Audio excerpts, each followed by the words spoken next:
Yeah, hi. I wanted to get the strategy guide for Gex the Gecko. We're sorry. You have reached a number that has been disconnected. Weird. Alright, well, they have a customer support in here. Let's give that a shot here.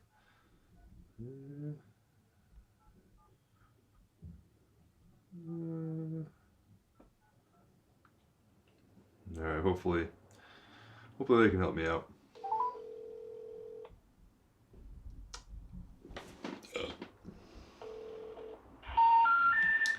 We're sorry. You have reached a number that has been disconnected or is no longer in service. If you feel you have reached this recording in error, please check the number and try your call again. Yeah, I tried to get the strategy guide. We're sorry. You have reached a number that has been disconnected or is no longer in service. Alright, well. Oh well. Oh! Oh, hello! Welcome, everybody, to another episode of Severed's Collection. I'm Severed. And this week, we're going to try a little game I just recently got in my collection, thanks to our little stimulus check. Gex. Enter the Gecko for the PlayStation 1. I'm really stoked to play this game. I played a little bit of it. I played it a little bit as a kid on a demo, and then I also rented it. I got it on PlayStation 1 and I rented it on N64, but I never ever bought a copy. So I finally did. It was like 20 bucks, give or take. Um, yeah, I look forward to trying this shit out. From what I do remember, it was a pretty sweet game, but most of the levels are pretty rinse and repeat, and you just kind of go through them over and over again. There was different objectives each time, but you did have a lot of really pretty funny catchphrases. I'm sure they probably went like over my head when I was a kid. They were a bit risque. They're from some guy, Dana Gould, some shit like that from Saturday Night Live. So, yeah, well, wish me luck. Hopefully, I'll beat this game, and yeah. So, I'm gonna try calling that number again. Maybe, I don't know, something got fucked up. I think there's probably something on their end. I don't think it was on my end. Hopefully the lines got crossed or something, or I don't know. That's probably something like that. We're sorry. You have reached a number that has been disconnected or is no longer in service. If you feel you have reached this recording in error, please check the number and try your call again. Yeah, hi. I tried calling earlier about. We're sorry. You have reached a number that has been disconnected or is no longer in. Weird. I don't know. Maybe lines are still crossed or something. I don't know. We'll try it later.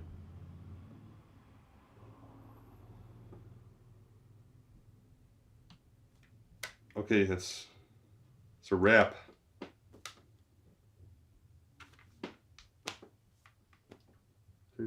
Seriously?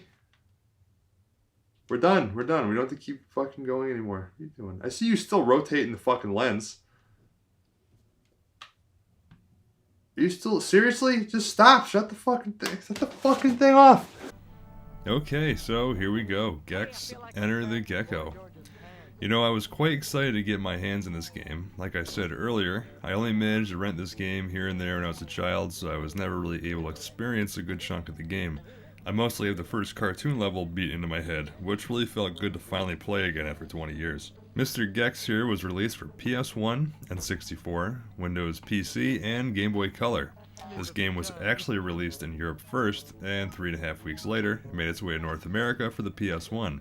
However, the N64 and PC didn't end up getting their port till about half a year later. Something interesting to note is even though the language didn't change, North America actually received a different voice for Gex. My assumption is perhaps they didn't feel we'd understand the humor and references that well since, most of the shit he says is a nod to something in pop culture.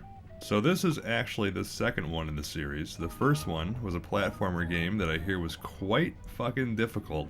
This one ended up being the first 3D platformer of the series. That being said, it makes me forgive them a little more for the horrendous camera. It's not terrible if you put it in manual mode, but there's just sometimes you really can't get the camera where you want it. That shit is especially frustrating when you have to jump on platforms. You end up losing your momentum, jumping too early, changing direction midair, or pretty much any combo of the three. When I was first looking into getting this, I noticed that the N64 copy was a little bit cheaper. I also thought perhaps the analog and using my RAFnet adapter so I could use a GameCube controller instead might be a better way to go as far as moving Gex around and saving my thumbs in the long run. However, I assumed that there had to be a reason that was almost half the price. Well, turns out, yes, indeed there is. From what I researched, the N64 copy was a bit of a shitty port. Apparently, they put in a new secret level, which was the only underwater level in the game, I believe a little homage to Super Mario 64. However, they removed 3 other ones. Not only that, they removed the main level called Poltergex and 2 bonus levels entitled I Got the Reruns and Trouble in Uranus. It also removed some of Gex's quotes, altered a few sound effects, and completely removed a lot of the music and cutscenes, apparently due to a lack of space on the N64 cartridge. So, if you want a better version, and you don't mind paying another $8 or $10, I'd recommend the PS1 copy. If you don't give a shit either way, then fuck it, just get the N64 version, and that'll probably do you just fine. So I found, as I kept playing, that shitty camera I mentioned earlier really got its chance to shine once you got to the later levels when things get a little bit more difficult. I started finding a lot of platforms were getting a bit trickier, not so much because they're hard on their own, more so that my jumps usually got halted or fucked up in some way thanks to a quick camera angle change.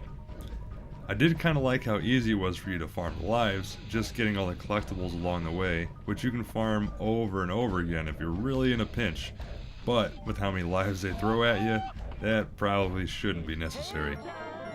I was a big fan of the cartoon levels and the kung fu levels. Man, this place smells like ducks. But I did find myself wanting to completely avoid the futuristic level and the outer space level, which adds an interesting twist with requiring you to pick up pockets of air in your spacesuit and recharging them at these little stations here and there, which add another dimension of difficulty to it, but personally, I wasn't a fan. I've been starting to get a little curious if the third one ended up being a little more polished. I do kinda remember playing it when I was younger. My only memory was something of a Christmas level, I think hitting presents with your tail to fight a snowman or a Santa monster or some shit. This game has seemed like a good start to a possibly neat series, maybe another Spyro, if you will. Alas, they called it a day after the third one. Who knows, maybe this game franchise will be brought back one day. But for now, be sure to enjoy the classics. There's a lot of great ones out there that still hold up quite well today. Ladies and gentlemen, Severed is back, and now you might be wondering, where's the endgame footage of the final boss? That's a good question. I have the answer. I didn't get to him. I didn't fight him. Period. I didn't beat the game, quite frankly. I started to find, when I made it to about the second half of the game, I felt like I was kind of dragging my dick through broken glass every single level. I just kind of, I don't know, the game lost its luster. The first half of the game was pretty cool, but man, as time wore on, the fucking shitty camera, and then that coupled with the jumping mechanics, oof, did not work out too well. So, you know what? I just kind of didn't feel it anymore. I tried multiple times. I kept putting it down, come back in a few days, play it again. No, man, didn't help. Usually for like 5 minutes, I'm like, okay, all right, yeah, I could do this. And then after a while, I was like, oh boy, I'm really not feeling this. So it made me thinking, haha, you stupid loser. You kept saying you were so stoked to have this in your collection. Don't get me wrong. I'm still stoked to have this in my collection. I'm still glad I got it.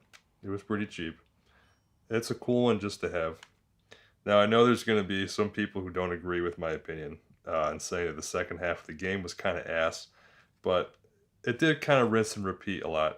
I don't know. There wasn't as much imagination to a lot of the levels. In a way. I mean, they were definitely difficult, and each one was a little unique, but I don't know. They just kind of felt a little too generic and half-assed, I suppose. And this whole 500 sarcastic lip-synced impressions and one-liners, yeah, I'm pretty sure that's a bit of a stretch. He may say 500 different things, but he pretty much says the same 10 fucking things over and over and over again. So, throw that out the window. Over 125 slick Gecko moves. I don't know where they got that from. Pretty much the back of this game seems to me like complete, blatant, false advertising. So, what would I rate it out of 10? Realistically, probably a 6. Would I ever play it again? Yeah, for maybe like the first hour, and then that's about it.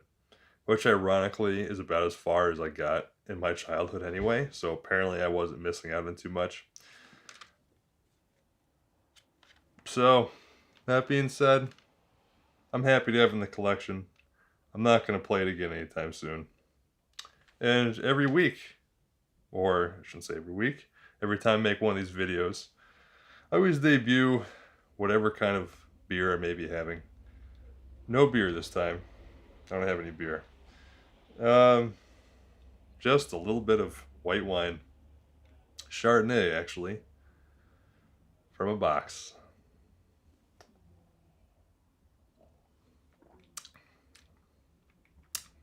I think I put... I don't think I rinsed the soap out of this glass enough. It's got a very odd aftertaste. Anyway, that being said, thank you guys for watching. Be sure to like and subscribe if you liked the video. We'll see you next week with a new video. And we'll see what the next game in Severus Collection is going to be. Now that I have that retro tank, the possibilities are pretty much endless. To an extent. Anyway, thanks for watching. Cheers.